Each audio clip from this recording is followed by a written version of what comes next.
Everyone tells you that good neighbors are a blessing, that an older woman living alone next door is the safest thing in the world, that she'll watch your packages, water your plants, wave at you in the morning, and keep an eye on the street like a quiet little guardian. But what nobody tells you is that some people don't watch the street to keep it safe. They watch it because they have decided that something on it belongs to them. And once they've decided that, they will stop at nothing, no matter how slow, how patient, or how polite, to take it back. This story might make you put a chair under your front door tonight and check the windows twice before you sleep, and think very carefully about who is watching the lights in your house go off. My name is Hannah. I was 26 years old, and I had just bought my first house, a small 2-bedroom on a quiet street in Greenville, South Carolina. The kind of street where the trees lean over the road and meet in the middle, and every house has a porch, and every porch has a swing or a rocking chair or a little wind chime that nobody ever takes down. I had saved for 6 years for that house, working a remote job in medical billing, eating cheap, driving the same old Honda Civic I'd had since college. And the day I got the keys, I sat on the empty hardwood floor of the living room and cried, because for the first time in my life, I had a door that nobody else had a key to, and a yard that was mine, and a mailbox with my name on it. My neighbor on the right was a woman named Eileen. She looked about 75, maybe a little older. She had thin white hair pulled back in a low bun. She wore floral house dresses and big square glasses. And the first time I met her, she brought over a tin of lemon cookies and told me her husband had died 6 years ago and the house had felt too quiet ever since. She told me she was so glad a young person had moved in, that the house had been empty for almost a year before me, that the previous owner had been a young woman too, a nurse who had moved out very suddenly without saying goodbye. And Eileen smiled when she said that, a small, tight smile, and I remember thinking it was a strange thing to smile about. But I thanked her for the cookies, and I closed the door, and I didn't think about it again for almost 2 weeks. Then, something started showing up on my porch. The first thing was a small ceramic angel, the kind you find at a thrift store, white and chipped, holding a tiny harp, and it was sitting right in the center of my welcome mat when I opened the door on a Tuesday morning to grab my coffee delivery. I picked it up, I turned it over, there was no note, no tag, nothing, and I figured it was a housewarming gift from Eileen. A little weird that she didn't knock, but she was elderly, maybe she didn't want to bother me. So I put the angel on the small shelf by my front door and I forgot about it. 3 nights later, I came home from a grocery run at around 9 in the evening, and there was a folded blue dish towel on my porch, neatly folded, sitting on the top step, and on top of the dish towel was a single silver spoon. I stood there in the dark with my grocery bags hanging from my arms, and I looked across the small strip of grass between our houses, and Eileen's lights were off, every single window dark, and I told myself she had probably left it earlier and gone to bed, that this was just an old woman being sweet. But my hands were a little cold when I picked the spoon up, and I noticed the spoon had initials engraved on the handle, an H and an R, and my last name starts with R. I told myself it was a coincidence. I told myself a lot of things that week. The next thing was a small framed photograph, a black and white photo of a young woman in a wedding dress from maybe the 1950s, smiling at the camera, and the frame was old and tarnished, and when I picked it up, I noticed the back of the frame had been unscrewed and screwed back in, like someone had taken the photo out and put it back. And I stood on my porch for a long time with that frame in my hands, and I finally walked over to Eileen's house and I knocked on her door. She opened it in her house dress, smiling, and I held up the frame and I said, "Eileen, did you leave this on my porch?" And she tilted her head and she said, "Oh, sweetheart, that was my mother. Isn't she beautiful?" And I said, "Yes, but why is it on my porch?" And she just smiled at me and she said, "Because it belongs in that house, dear. It always has." I gave the frame back to her. I walked home, I locked my door, and I sat on the couch for 2 hours staring at the wall. The next morning, the frame was on my porch again. I started keeping the porch light on all night after that. I bought a doorbell camera from the hardware store. I installed it myself with a YouTube tutorial. And for 3 nights, nothing happened. The porch was empty. The camera recorded nothing but moths and one stray cat, and I started to feel a little silly, a little paranoid, a little embarrassed for letting an old woman get under my skin. Then, on the 4th night, at 3:47 in the morning, the camera caught her. She walked across the grass between our houses in a long white nightgown, barefoot, her white hair down her back, and she was carrying something in her hands. And she walked up onto my porch and she set it down very gently on the welcome mat, and then she stood there. She stood on my porch in the dark, and she put one hand flat against my front door, and she stayed like that for almost 4 minutes, just standing there with her palm pressed to the wood. And then she turned around and she walked back to her house and she went inside, and the camera lost her. When I opened the door in the morning, there was a small wooden jewelry box on my mat. And inside the jewelry box was a single key, a brass key, old and worn. And I knew before I tried it, I knew the way you know things in dreams, that it was a key to my house. I called a locksmith that afternoon. I had every lock changed, the front door, the back door, the garage door, the windows that had locks, all of it. And I paid him in cash because my hands were shaking too much to use the card reader. And after he left, I sat at my kitchen table and I tried to think about who would have given Eileen a key to my house. And the only answer was the previous owner, the nurse, the young woman who had moved out very suddenly without saying goodbye. That night, I called my brother in Charlotte. I told him everything, the angel, the spoon, the photograph, the key, and he was quiet for a long time. And then he said, "Hannah, you need to go to the police." And I said, "And tell them what? That an old woman is leaving me gifts?" And he said, "Tell them she has a key to your house. Tell them she stood at your door for 4 minutes in the middle of the night. Tell them all of it." I went to the police the next morning. I brought the camera footage, I brought the jewelry box, I brought the key, and the officer who took my report was kind. She was patient. She watched the footage twice, and she told me she would send someone to talk to Eileen, and she told me to call the non-emergency line if anything else happened. And she told me very gently that this was not nothing, that I had done the right thing. And I cried a little in her office, and I felt stupid for crying. When I got home, there was a police car in front of Eileen's house, and an officer was standing on her porch talking to her. And Eileen was smiling, that same small, tight smile. And she looked over the officer's shoulder. She looked right at me, sitting in my car in my own driveway. And she lifted her hand, and she waved at me.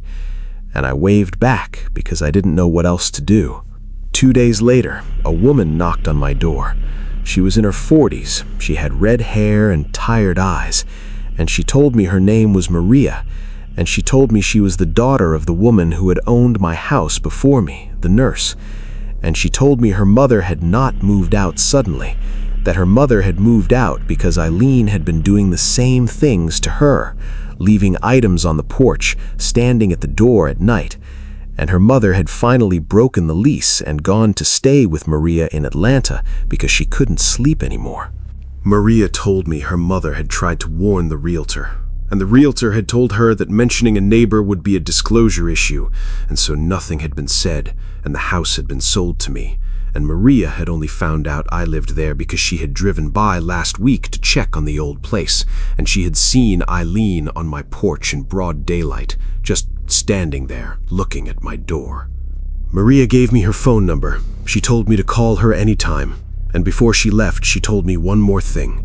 She told me her mother had finally figured out, after months of asking around, that Eileen and her late husband had lived in my house first, decades ago, that they had raised their 2 children there, that they had sold it in the 90s and moved next door, and that Eileen had never, in her own mind, stopped living in it. I sold the house 4 months later. I lost money on the sale. I had to pay closing costs twice. I moved into an apartment on the other side of town with a keypad entry and a security desk in the lobby, and I have not driven down that street since. Eileen was never arrested, she was never charged with anything, she was 80 years old, and she had not technically broken into my house, she had only stood on the porch, and the police told me there was nothing more they could do unless she actually came inside, and they suggested I consider a restraining order, which I did file, and which she did not violate, because by then I was already gone. I think about her sometimes. I think about her sitting in that house next to mine, watching a new family move in, watching the lights go on in the windows that used to be hers, and I wonder what she is leaving on their porch tonight, and I wonder if they have a camera, and I wonder if anyone ever told them about the woman next door. I sleep with a chair under my doorknob now, even in a building with a security desk and a keypad and cameras in every hallway, because I learned something in that house that I did not know before, something I wish I could unlearn, and it is this. The most dangerous person in your life is not the stranger who breaks down your door. It is the person who has decided, quietly, patiently, and without ever raising their voice, that your home was theirs first. Everyone tells you that your apartment is your safe space, that once you lock the door behind you, the world stays out, that the walls and the ceiling and the floor are solid, fixed, finished, and the only people inside are the people you let in. But what nobody tells you is that an apartment is just a box made of thin wood and cheap drywall, and there are spaces inside that box that you have never seen. Spaces above your ceiling and behind your closets and under your stairs.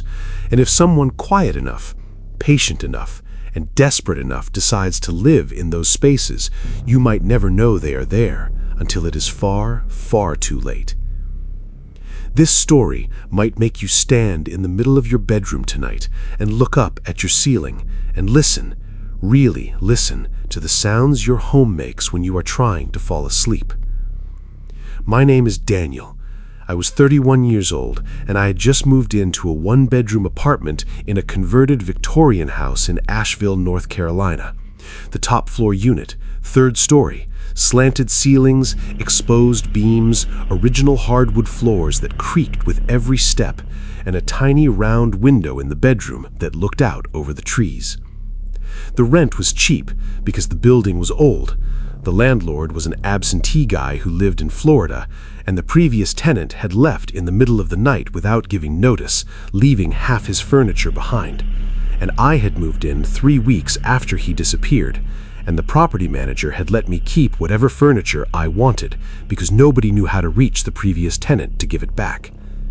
I had taken a brown leather couch, a small kitchen table, and a tall bookshelf, and I had thrown out the rest. And for the first month, I was happier than I had been in years, working from home as a freelance graphic designer, drinking coffee on my little fire escape, listening to the rain on the slanted roof above my bed. Then something started, and at first I didn't even notice it, because the noises an old house makes at night are not unusual. The settling of wood, the ticking of pipes, the scratch of branches against the siding. But after a few weeks, I started to hear something else, something specific, something I couldn't explain away. It was footsteps. Not loud, not heavy, just soft, slow, deliberate footsteps. And they were always above me, in the space between my ceiling and the roof. And the first time I heard them, I sat up in bed at 2 in the morning, and I held my breath, and I counted, and I heard 7 steps from one side of my bedroom to the other, and then silence. And I told myself it was a raccoon or a possum or a big squirrel, and I lay back down and I tried to go to sleep. The next night, I heard them again, and the night after that, and within a week I was hearing them every single night, always between 2 and 4 in the morning, always the same slow pattern, walking from one side of the apartment to the other. And one night, I heard something that was not a footstep.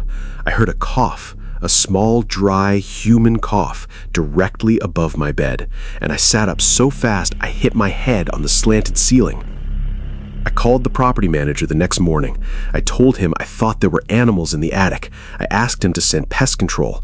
And he sighed, and he told me there was no attic, that the third floor was the top of the building, that there was nothing above my ceiling but the roof itself.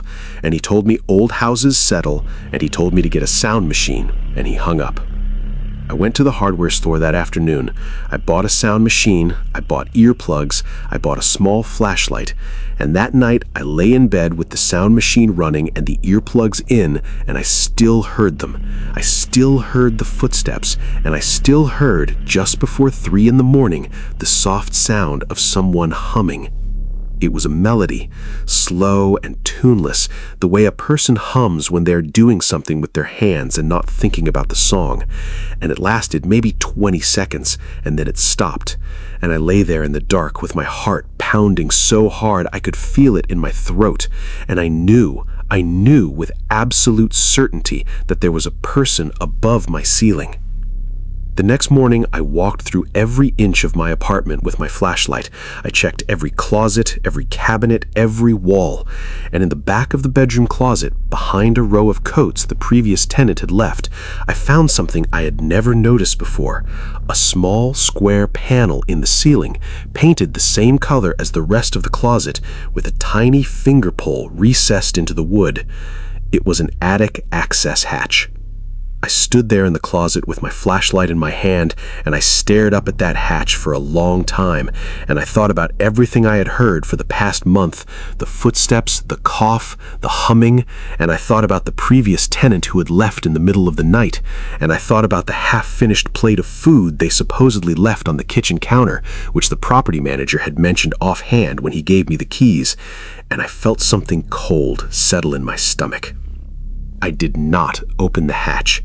I closed the closet door, I walked out of the bedroom, I walked down 3 flights of stairs, and I got in my car, and I drove to the police station, and I told the officer at the front desk that I thought someone was living in the attic of my apartment.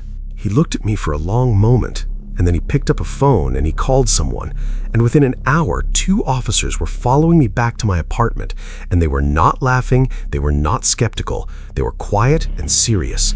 And one of them told me on the way up the stairs that they had taken 3 reports like this in the past 2 years in old converted houses in this part of the city, and that I had done the right thing by not opening that hatch myself. The officers went into my bedroom closet with their flashlights and their hands on their weapons. They pushed the coats aside, they reached up and they opened the panel, and one of them lifted himself up into the attic space, and for about 30 seconds, I heard nothing. And then I heard him say, very quietly into his radio, "We have a person up here. We need backup." His name was Michael, the man in my attic. He was 34 years old. He was the brother of the previous tenant, and he had been living in the crawl space above my apartment for almost 3 months.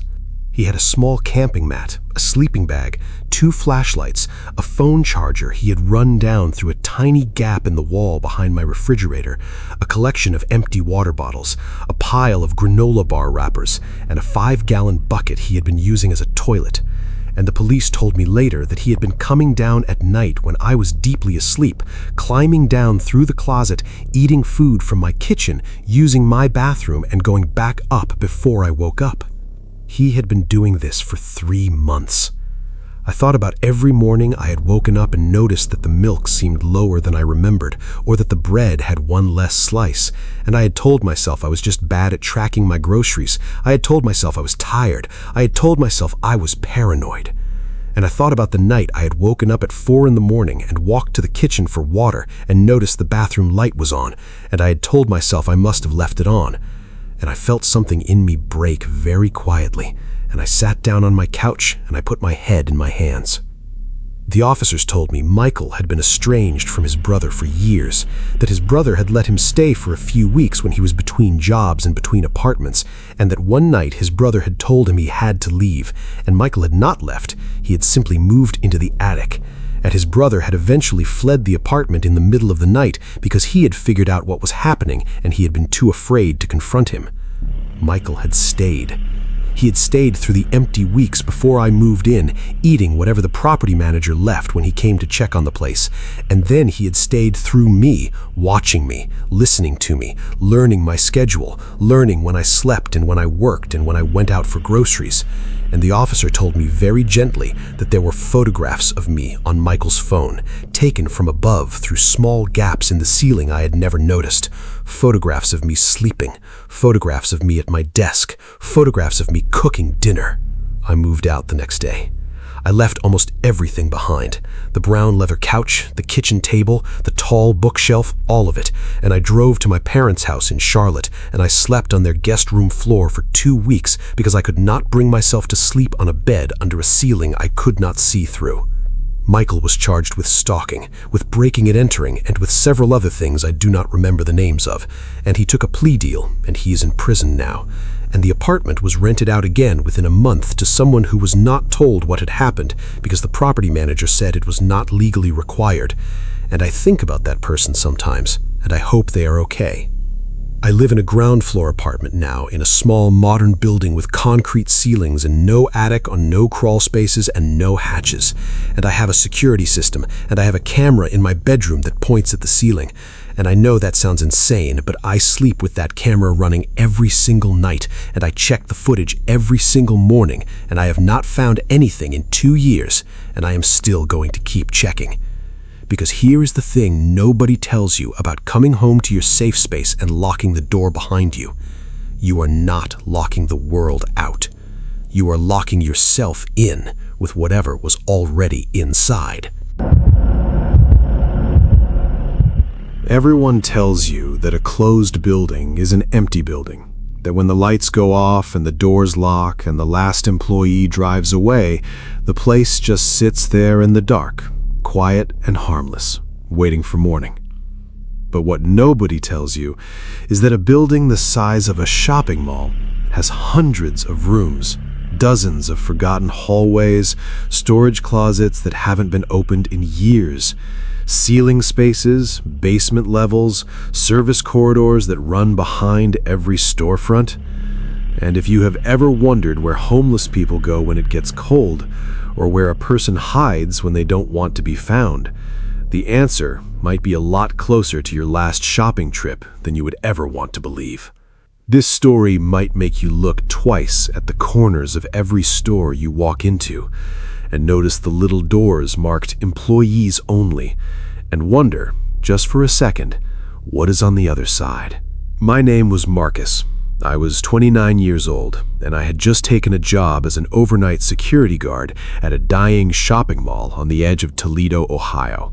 The kind of mall that used to have a food court and a movie theater and a Sears, and now had a vape shop, a nail salon, a Bath and Body Works, and about 40 empty storefronts with paper taped over the windows. The pay was $16 an hour. The shift was 10 at night to 6 in the morning, 6 days a week. And my job was simple.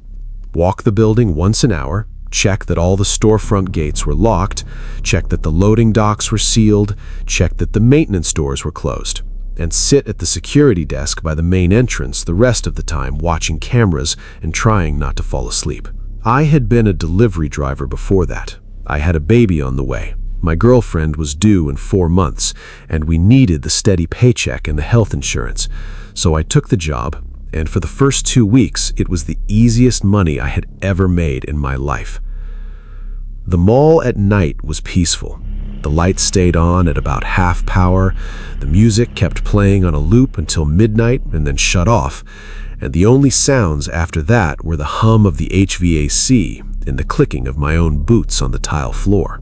And I would do my walks, and I would sit at the desk, and I would eat my dinner out of a Tupperware, and I would watch videos on my phone with one earbud in. Then something started, and it started so small that I almost missed it. It was the smell. There was a hallway on the second floor behind the old closed-down JCPenney, a long service corridor that connected to the loading docks, and every time I walked it on my 2 a.m. round, I noticed a smell that did not belong. A faint smell of cooked food, of onions, of something fried, and I would stop and I would sniff the air, and the smell would always seem to be coming from the JCPenney service door, which was supposed to be locked and chained from the day the store closed 8 years ago. I checked the chain every night, and every night the chain was in place and the padlock was closed, and I told myself that the smell was probably coming from the vents, that it was carrying over from the food court, even though the food court had been closed for hours, that old buildings have weird airflow, and I moved on. But then I started hearing things. Soft sounds, always on the second floor, always near that same JCPenney corridor. Sounds like a chair being moved, or a cabinet door closing, or once, very clearly, the sound of a microwave beeping, 3 short tones. And I stood in that hallway at 3 in the morning, and I listened, and I heard nothing else. And I told myself I was tired, I was hearing things, I was working too many nights in a row. The thing that finally made me stop pretending was the bathroom. There was a public bathroom on the second floor, near the old food court, that had been roped off for renovations for almost a year. The contractors had stopped coming after the mall ran out of money for the project, and the bathroom had been sitting there with caution tape across the entrance and a plastic sheet hanging in the doorway. And one night on my 4 a.m. walk, I noticed that the plastic sheet was moving, just slightly, like there was a draft from inside. And I stopped, and I looked, and I saw something I had not noticed any of the previous nights. There was a wet footprint on the tile just outside the plastic sheet, a single wet footprint of a bare foot pointed away from the bathroom, headed back into the mall. I stood there for a long time, my flashlight in my hand, and I did not go into that bathroom. I did not pull back the plastic sheet.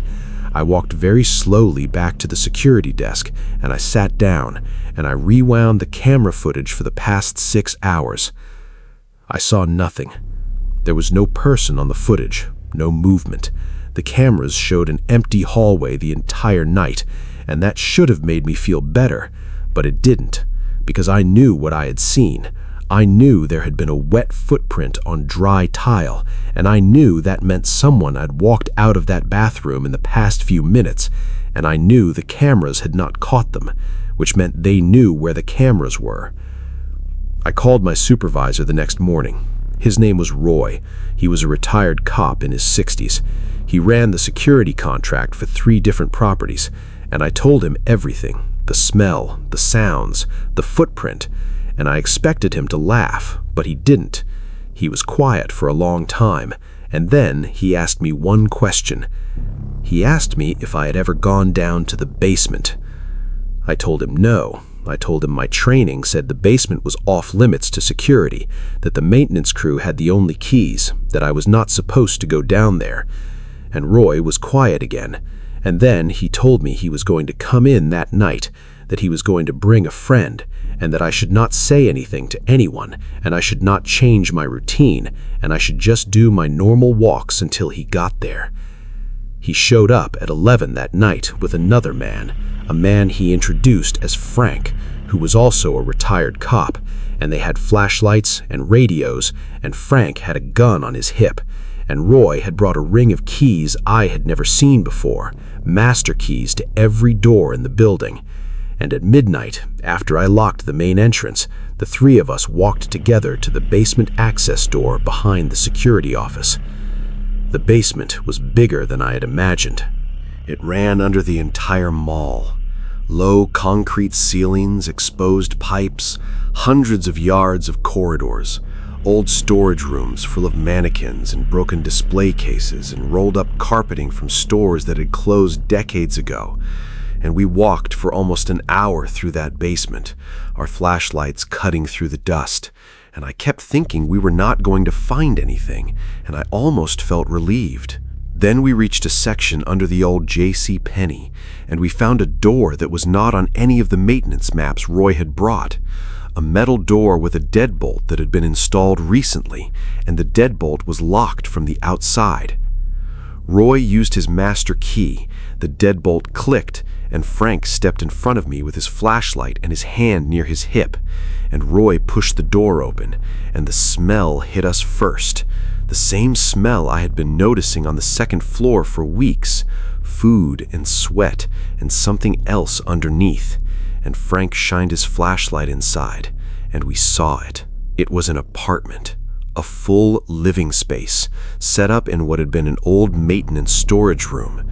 There was a mattress on the floor with sheets and a pillow. There was a small electric hot plate connected to an extension cord that ran up into the ceiling. There was a microwave, a mini fridge, a folding table with a chair, a stack of books, a small TV connected to nothing, a row of canned food, a 5-gallon water jug, a bucket with a toilet seat on top of it. And on the wall, taped up in neat rows, were dozens of photographs. They were photographs of mall employees. They were photographs of customers. They were photographs of me. There were pictures of me at the security desk, pictures of me on my walks, pictures of me eating my dinner, pictures of me with my earbud in looking at my phone, and they had been taken from angles I could not understand, from above, from behind, from places I had not known a person could stand. The man was not there. We searched the basement for another 2 hours. We called the police. The actual police came in with a canine unit at 3 in the morning, and they searched the entire mall top to bottom, and they did not find him. Not that night, not the next week, not ever. The police later figured out, from items they recovered in that room, that he had probably been a former maintenance worker at the mall, someone who had been laid off years earlier when the mall started losing tenants, someone who had kept a set of keys, someone who had simply moved back into the building he used to work in and had been living there for at least 2 years, possibly longer, eating from the food court before it closed, then living off canned goods, watching the rotating cast of security guards come and go through the night. I did not work another shift at that mall. I quit by phone the next morning. I gave up the paycheck, I gave up the health insurance, and I drove for a rideshare company for the 4 months until my daughter was born, and I made less money, and we were tighter than I wanted to be, and I did not care. The mall closed permanently about a year later. The whole property was sold to a developer, and they tore the building down. And I drove past the empty lot last summer with my daughter in the back seat, and she pointed at the dirt in the orange construction fencing, and she asked me what used to be there. And I told her it was just an old building, and that they had knocked it down because nobody needed it anymore.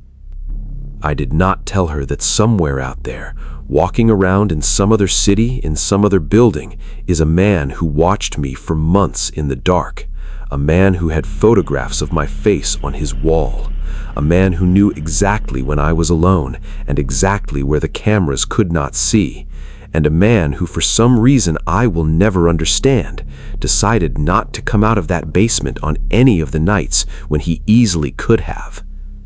I think about that almost every day, because it means he chose not to, and I have spent 4 years now trying to figure out why.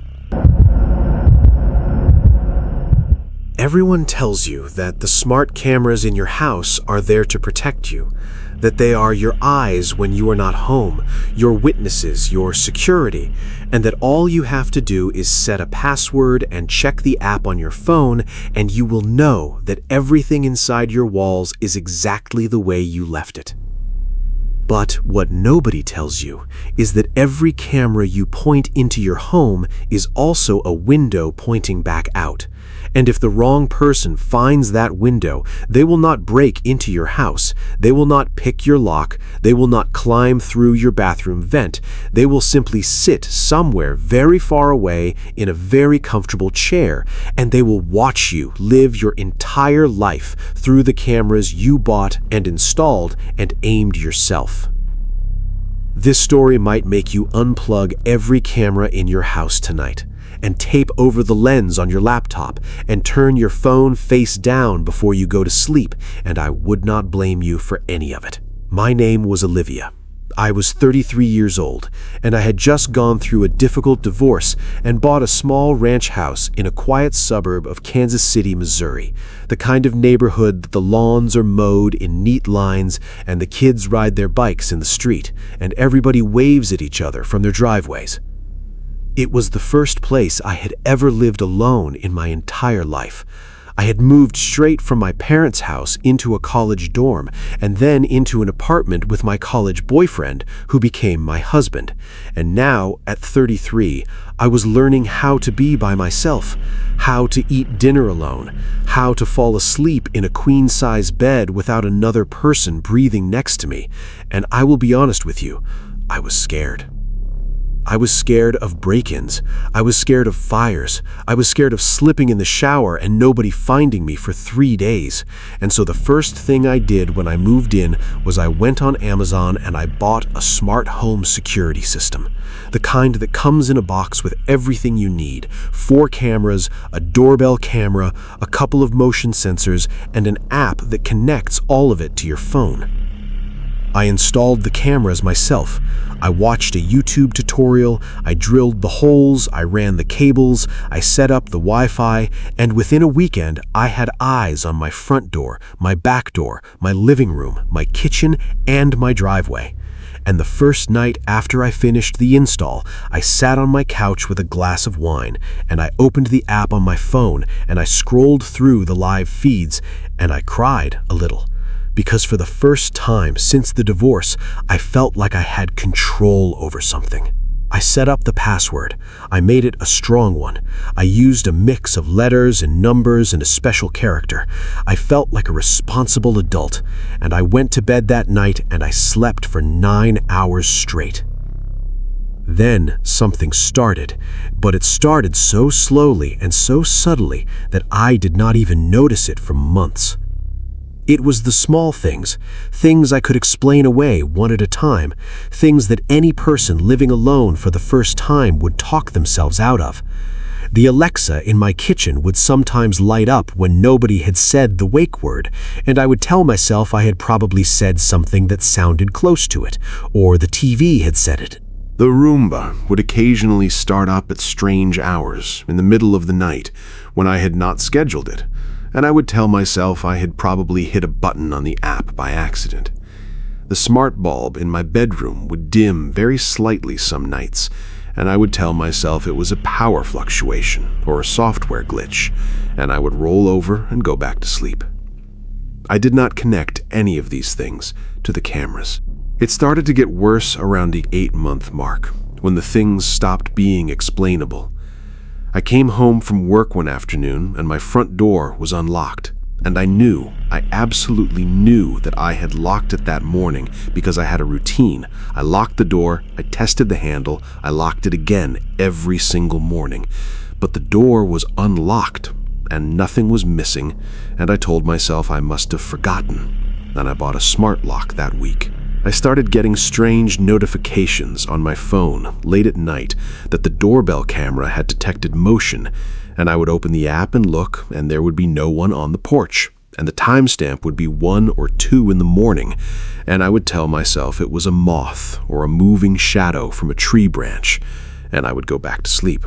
I started having a feeling, a very specific feeling that I cannot fully describe, of being watched in my own house. And I would catch myself glancing up at the cameras while I was changing clothes in the bedroom, or while I was crying on the couch after a hard day, or while I was on the phone with my sister. And I would tell myself I was being paranoid, that nobody was watching, that the cameras only recorded when motion was detected and only I had the password. The thing that finally broke me was the man at the gas station. I was filling up my car at a gas station near my house on a Tuesday night, and a man came out of the convenience store, a man I had never seen before in my life, a man maybe in his 40s with a baseball cap pulled low, and he walked past me, and he said very quietly, almost like he was talking to himself, he said, "That yellow shirt looks nice on you, Olivia." And he kept walking, and he got into a car, and he drove away. I was wearing a yellow shirt. I had only owned that shirt for about 3 weeks. I had not posted any pictures of myself in that shirt online. I had checked. I had gone through every social media account I had, and the only times I had ever worn that shirt were inside my house and once to the grocery store, and now once to this gas station, and a stranger had used my name. I sat in my car in the parking lot for almost 40 minutes before I drove home. And when I got home, I stood in my living room and I looked up at the camera in the corner of the ceiling, and I looked at the little black lens, and I had a thought that I will never forget for as long as I live. I thought, what if it is not pointing where I think it is pointing? I called a cybersecurity guy the next morning. His name was Devin. He was the brother-in-law of a woman I worked with. He ran a small business doing digital security audits for small companies, and I told him the whole story. And he came over that afternoon with a laptop and a few small devices in a black bag, and he spent about 4 hours in my house. And at the end of those 4 hours, he sat down at my kitchen table with me, and he asked me if I wanted some water before he told me what he had found. I said no, and he told me anyway. He told me that my smart camera system had been compromised approximately 11 months ago, almost from the very beginning, that someone had gotten in through a known vulnerability in the camera firmware that the manufacturer had patched, but only if you had updated the firmware, which I had not done because I had not known I was supposed to. He told me that the person had not just been watching the live feeds, they had been recording them. They had access to my microphones, they had access to my Alexa, they had access to my smart lock, they had access to my Roomba, they had access to almost every connected device in my house, and they had been mapping my routine, learning when I left for work, when I came home, when I showered, when I slept, when I had my sister over on Sunday afternoons, what I ate for breakfast, what I watched on TV, and what I said when I was on the phone with my mother. He told me that based on the access logs, the person had been logging in at least twice a day, every single day, for almost a year. He told me that the IP address came back to a part of the country that he was not allowed to share with me, but that the FBI would be able to look into it, and he gave me a phone number, and he told me very gently that I needed to call them and that I needed to leave the house tonight, and that I needed to not come back until everything had been replaced, every single connected device, every router, every camera, everything. I went to a hotel that night. I called the FBI the next morning, and a very polite woman took my report over the phone, and she told me that they would look into it. And she told me cases like this rarely got resolved because the people doing this often operated from countries the United States could not extradite from. And she told me my best option was to harden my home network and accept that I might never know who had been watching me. She also told me, almost as an aside, that what had been done to me was extremely common, that there were entire online communities dedicated to trading access to home-compromised cameras, that real-time feeds from people's living rooms and bedrooms were bought and sold like baseball cards, and that I should not feel singled out. I do not know if she meant for that to make me feel better. It did not. I did everything Devin told me to do. I replaced every camera, every smart device, every router. I did not buy another smart camera system. I bought a deadbolt and a chain. I bought thick curtains for every window. I bought a dog, a real dog, a 60-pound shepherd mix from the shelter who barks at everything that moves outside. And I learned how to feel safe again the old-fashioned way, with locks and walls and a living animal between me and the world. I never found out who he was. I never found out where he lived. I never found out if he was the man at the gas station or if the man at the gas station had simply bought a few minutes of access from him the way you might rent a movie. And that thought, that there might have been many of them, dozens of them, hundreds of them, all watching me at the same time, is the thought that I have not been able to put down in 3 years. I still live in the same house. I tell myself I won, that I took it back, that I am the one who decides who watches me now. But every time I see a small camera on a shelf in a store, in a Target or a Best Buy or a Costco, I feel something go cold inside me, and I walk past it, and I keep walking, and I do not look back. because I learned something in that house that I want to leave you with tonight. The last thing I will say. The cameras you put in your home to make sure you are safe are not really there to make sure you are safe. They are there to make sure you can be found. And the only question that ever matters, the only one, is who finds you first.